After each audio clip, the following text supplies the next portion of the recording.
కూతురు వచ్చి నేను ప్రెస్ మీట్ పెట్టి మాట్లాడి ఫాదర్కి అగైనిస్ట్గా మాట్లాడారు. ముందుగా వాళ్ళ కూతురికి ధన్యవాదాలు అండి, హ్యాట్సాప్ చెప్తున్నాము. చెప్పుతో కొట్టినట్టు ముద్రగడ్డకి సమాధానం చెప్పింది. ఈసారి కానీ మాట్లాడితే చెప్పుతోనే గుర్తుందేమో. దీని మళ్ళీ మాట్లాడతాను, గ్రామాలు మాట్లాడతాను.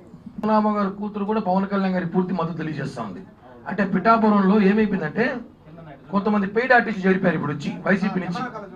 ముద్రగడ్డ పద్మనాభం గారు కానివ్వండి, అతను హర్రామ్ జయ కొడుకు కానివ్వండి, ఇంకా కొంతమంది.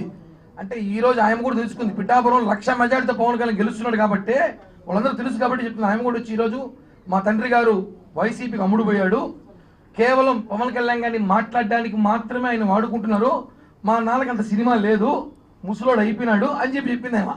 కాబట్టి ఆ ముసలోడికి ఏం చెప్తున్నామంటే ఈసారి మీ కూతురు చెప్పుతో కొట్టినట్టు మాట్లాడింది. పవన్ కళ్యాణ్ గారికి నా పూర్తి మద్దతుని, నీ సొంత కూతురు ఈసారి కానీ విమర్శించి కొట్టినా ఆశ్చర్యం లేదు. కాబట్టి ఆమె గురించి మేము ఆమె హ్యాట్సాప్ చెప్తున్నాం. ఖచ్చితంగా పవన్ కళ్యాణ్ గారిని ముద్రగడ్డ గారు వాళ్ళ తాత వాళ్ళ నాన్న దిగొచ్చిన పిఠాపురం 1,00,000 మెజార్టీతో పవన్ కళ్యాణ్ గారి విజయం అయితే ఉందండి. రెవెన్యూ డిపార్ట్మెంట్లో ఓన్లీ ట్యాంక్ రెడ్డి అనే వాళ్ళ క్యాప్షన్ వరకే చెప్తున్నారు. అదే సామాజిక వర్గం కాపులు కూడా ఉన్నారు కదా. డిప్యూటీ తహసీల్దార్ ఎంతమంది ఉన్నారన్న?